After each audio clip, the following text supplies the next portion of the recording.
Well, good morning, everybody. I really appreciate everybody being here this morning. What we're here to talk about is incredibly important. Being 2 years and having the privilege of being your governor, it's about kids, taxes, agriculture, and values. Kids lead the way. And so what we're going to be talking about is really, really important that we protect kids. I don't think there's anything more important that government is supposed to do than to keep us safe. And there's an extraordinary involvement of what takes place within our society.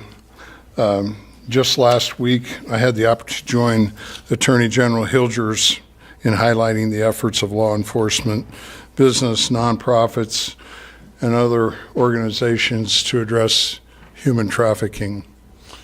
Hard to believe we have to talk about that in Nebraska. That issue is very much related to the issues we're talking about today when it comes to exposure and use of technology by our kids.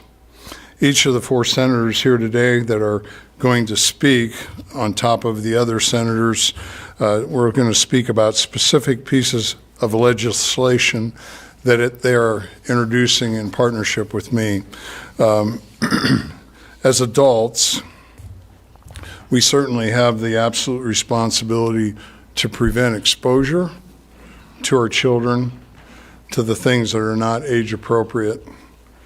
We establish, we establish the appropriate age for tobacco use of tattoos, consuming alcohol, and other adult behaviors. And we do those things because we want to protect our children, and we know that our children do not have the development yet to make the best decisions that they can regret and have irreparable harm.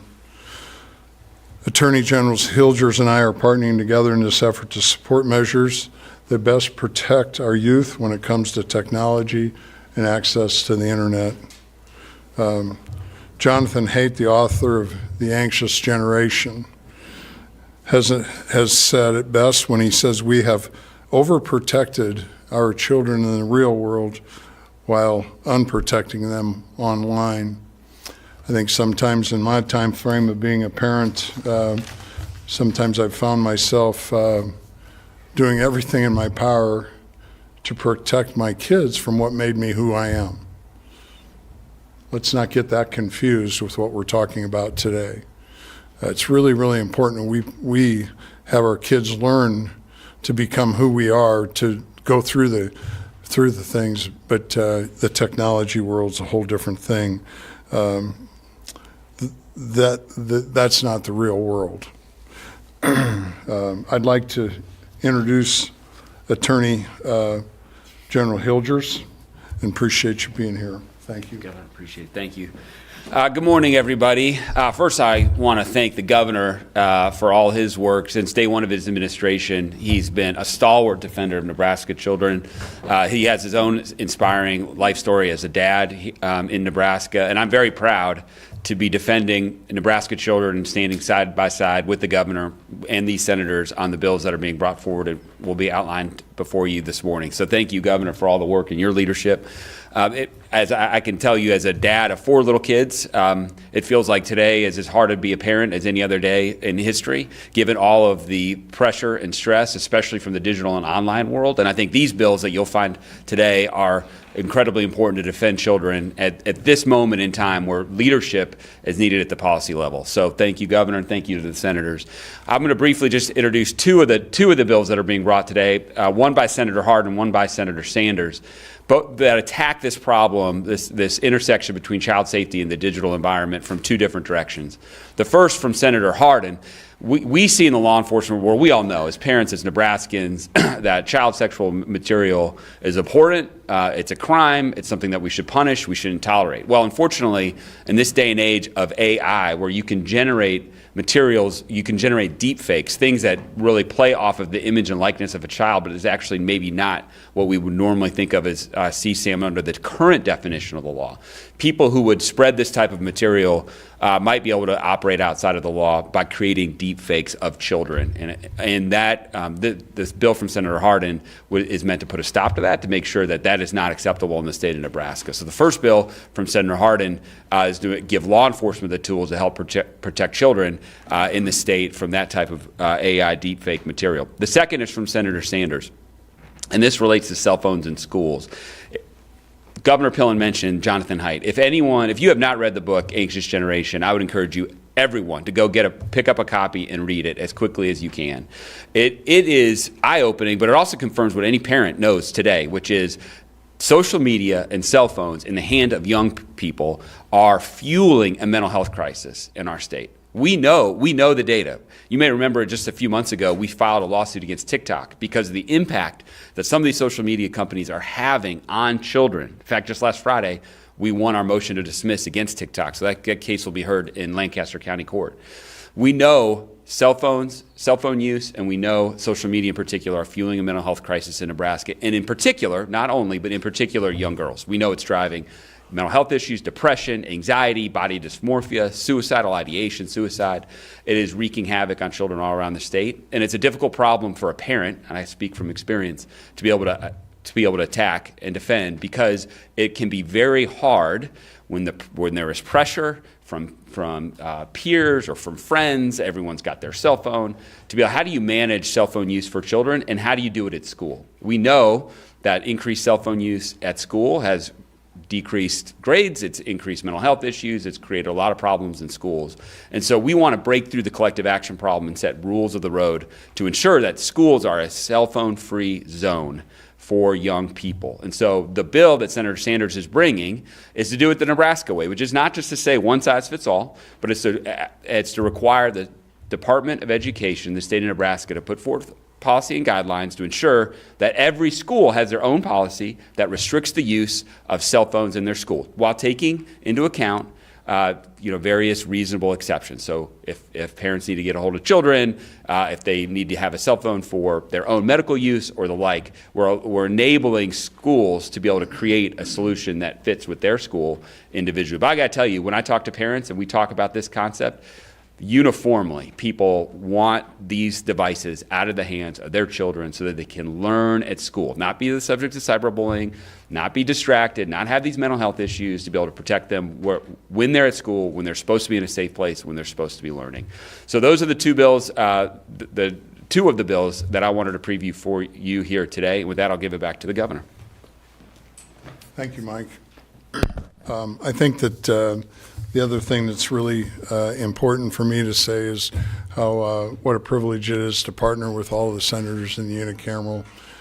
Most Nebraskans have no idea how hard everybody works. I think that I've seen most of the senators here since the election working every day and being ready for the session and doing the people's work. So really, really incredible. And quite honestly, this is probably a topic that not all of us are terribly comfortable talking about.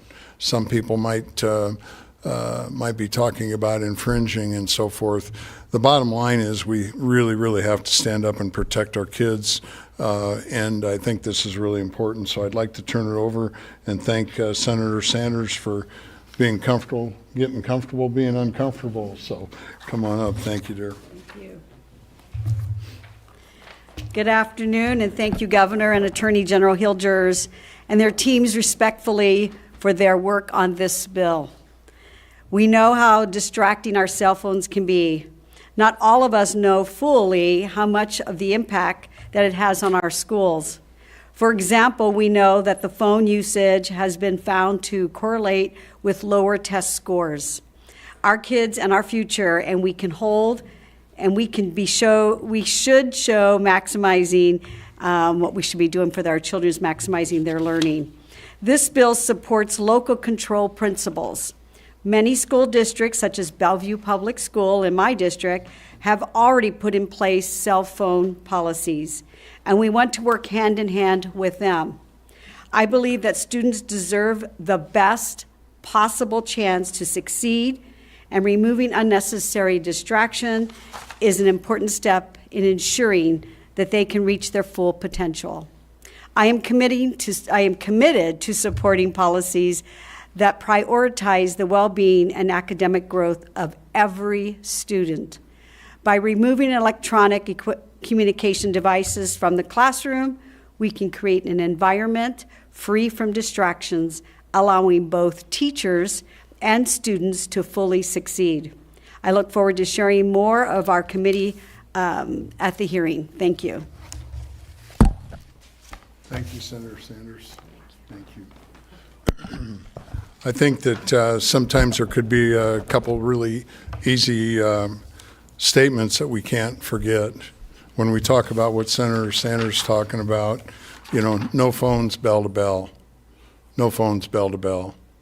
Another simple one. This isn't going to make anybody really happy, but we really ought to think about it, and we obviously can't legislate it. But no phones in bed. You know, seriously, grandparents, parents, if you're allowing your child to take a phone to bed, you're absolutely hampering that child with extraordinary development. That's not Pillen talking. That's pure science out there. Tough to legislate, but parents and grandparents got to step up and say no. It's really important.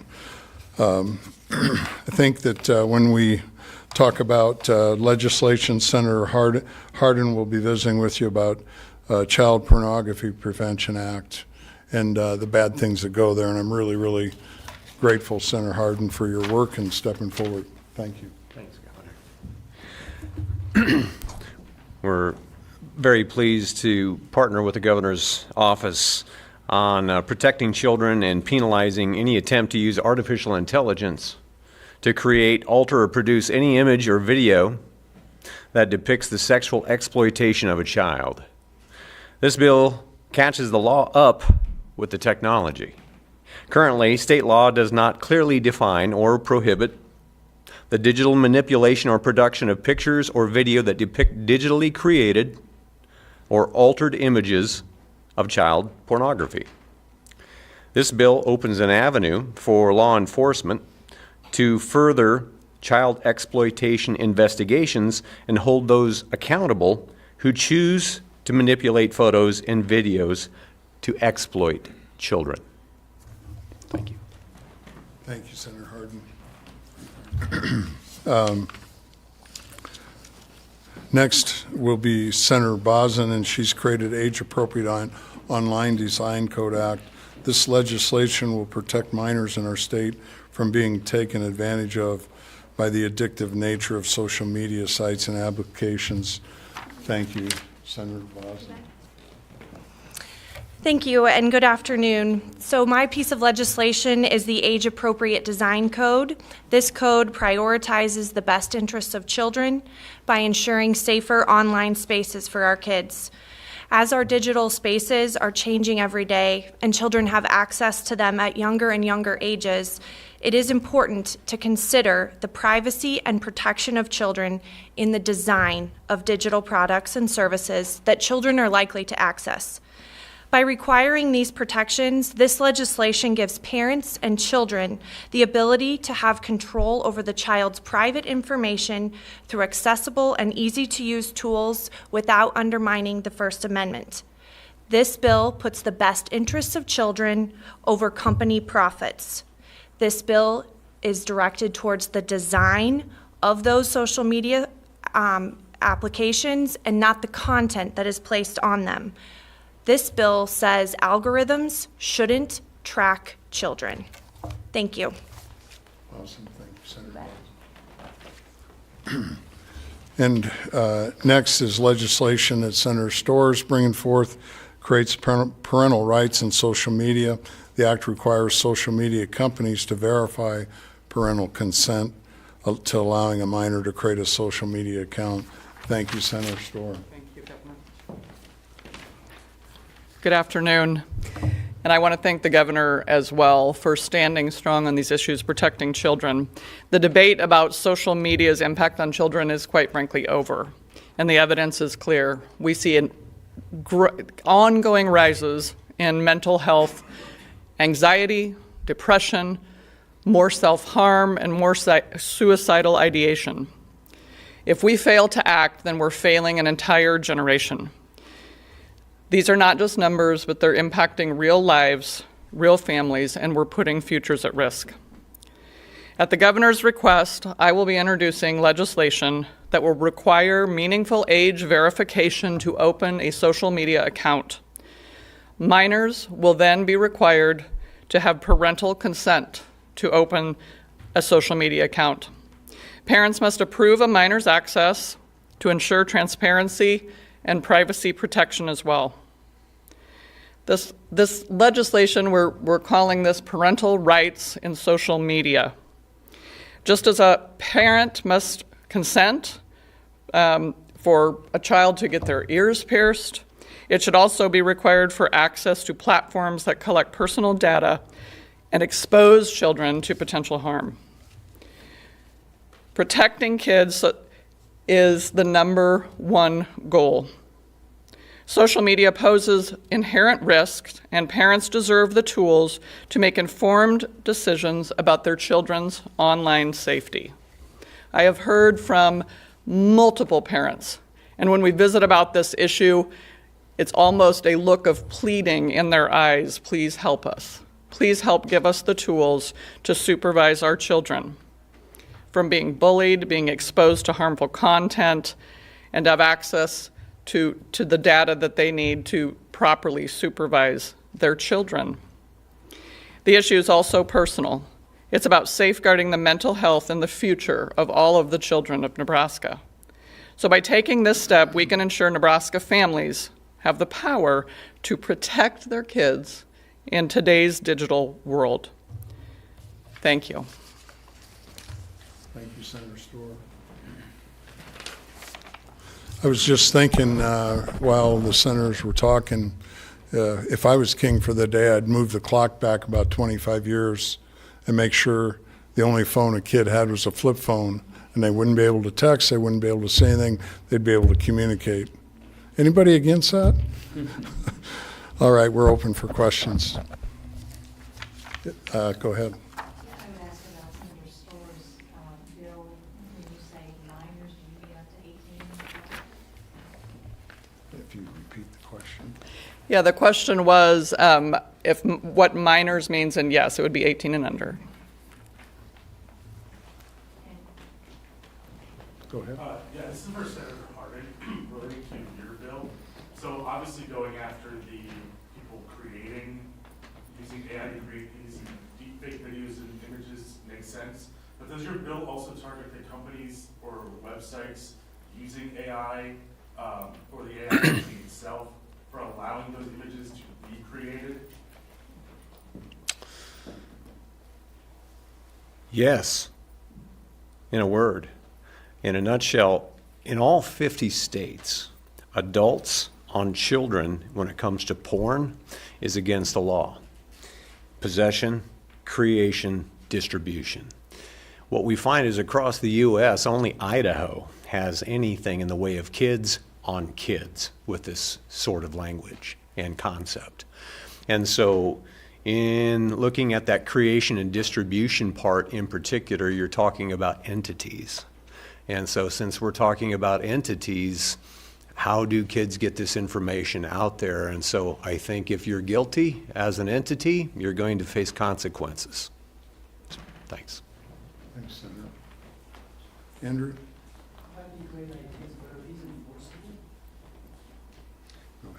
The question is, are these enforceable? The answer is absolutely, Andrew. First of all, the CSAM bill from Senator Hardin, we already have laws in place on that in terms of child pornography as it is. There's 12 other states that have done CSAM in the AI context. The these deep fake type generative issues are something you've seen other states put in place and enforce. I don't think there's any problem there. Of course, when it comes to the schools, I don't think there's any problem with the state of Nebraska requiring a policy to not allow students to have cell phones during the day. I don't think that's anything that would be objectionable in terms of Senator Stoer's bill or the algorithm-based bill, those are both things that are well within the state's enforcement authorities. If you think about the examples that the governor mentioned, the state can restrict access to all sorts of harmful goods from minors. Alcohol, cigarettes, use of a cell phone, and social media is just one of those things. And let me just say why it's so important for Senator Stoer's bill in particular. What these social media companies are doing are absolutely horrendous. They are going to kids and they're going to parents and they are saying that our sites are safe. That's what they're saying. TikTok has said, hey, these are family-friendly sites. If you come on TikTok and you're 13 years old, you will not have any access to any of this inappropriate content. Things that do drive suicide or suicidal ideation, things that do drive body dysmorphia, things that do encourage drug use. And they know, and we know, that it is absolutely false. It is absolutely false. We are trying to hold them accountable in state court right now, but the way to get at this problem at its root level is to ensure that they can't profit off our kids. And the way to ensure that they can't profit off our kids is by passing Senator Bosden's bill, which will ensure they can't do it through their algorithms, and by passing the age restriction bill. So all of them are absolutely are lawful, Andrew. And so if there's any particular tweak that need to be made to ensure that during the committee process, I'm sure the senators will have that be done. Andrew? For Attorney General Hilgers, I know you're saying that it's lawful. I guess, has that been tested elsewhere? Are these laws in place in any states? So the question from Andrew Wegley is whether or not these laws have been tested in other states. I have not seen any challenge to these types of laws that have been successful. I'm not saying there hasn't been. I mean, I would tell you the CSAM law in particular, I haven't seen anything. I'd be surprised if there was one. Certainly any challenge to the policy that we're trying to put in place for the schools, I can't imagine that would be something that would be challenged. You have seen some challenges to non-child-based restrictions to, say, pornography companies. Nebraska just passed a bill last year, or maybe the year before, from Senator Merman. There have been challenges to those types of bills, largely those challenges in the adult context, so we're not even talking about restrictions on minors.